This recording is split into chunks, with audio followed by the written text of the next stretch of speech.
മധ്യപ്രദേശ് സർക്കാരിന്റെ ഉടമസ്ഥതയിലുള്ള ബത്തേരിയിലെ ബീനാച്ചി എസ്റ്റേറ്റ് ഏറ്റെടുക്കാനുള്ള സർക്കാർ നീക്കം പ്രഖ്യാപനം മാത്രമായി ഒതുങ്ങി. വയനാട് പാക്കേജ് പ്രഖ്യാപന വേളയിലാണ് മുഖ്യമന്ത്രി എസ്റ്റേറ്റ് ഏറ്റെടുക്കുമെന്ന പ്രഖ്യാപനം 2021 നടത്തിയത്. കേരള മധ്യപ്രദേശ് ചീഫ് സെക്രട്ടറിമാർ ചർച്ച നടത്തി ഭൂമി ഏറ്റെടുക്കുമെന്ന് പ്രഖ്യാപിച്ചിരുന്നെങ്കിലും നടപടിയുണ്ടായില്ല.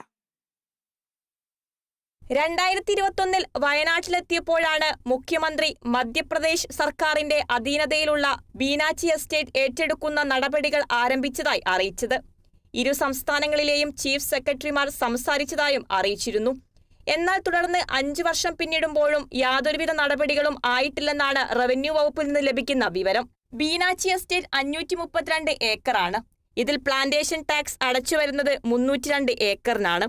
170 ഏക്കർ വനഭൂമിയും 60 ഏക്കർ കയ്യേറ്റ ഭൂമിയുമാണ്. എസ്റ്റേറ്റ് കാപ്പിത്തോട്ടമാണെങ്കിലും ഭൂരിഭാഗം പ്രദേശവും വനസമാനമായാണ് കിടക്കുന്നത്. കടുവയടക്കമുള്ള വന്യജീവികളുടെ ആവാസ കേന്ദ്രം കൂടിയാണിവിടം.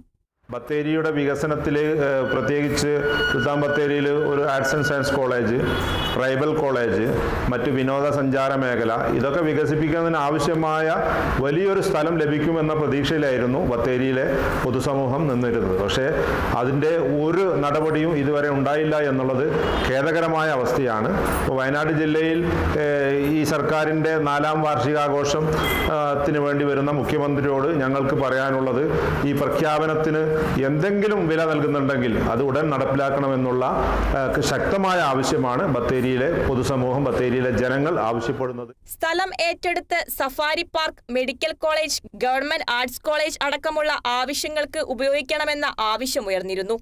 എസ്റ്റേറ്റ് ഭാഗമായ ചൂരിമലയിൽ 100 കണക്കിന് ആളുകളാണ് പതിറ്റാണ്ടുകളായി താമസിക്കുന്നത്.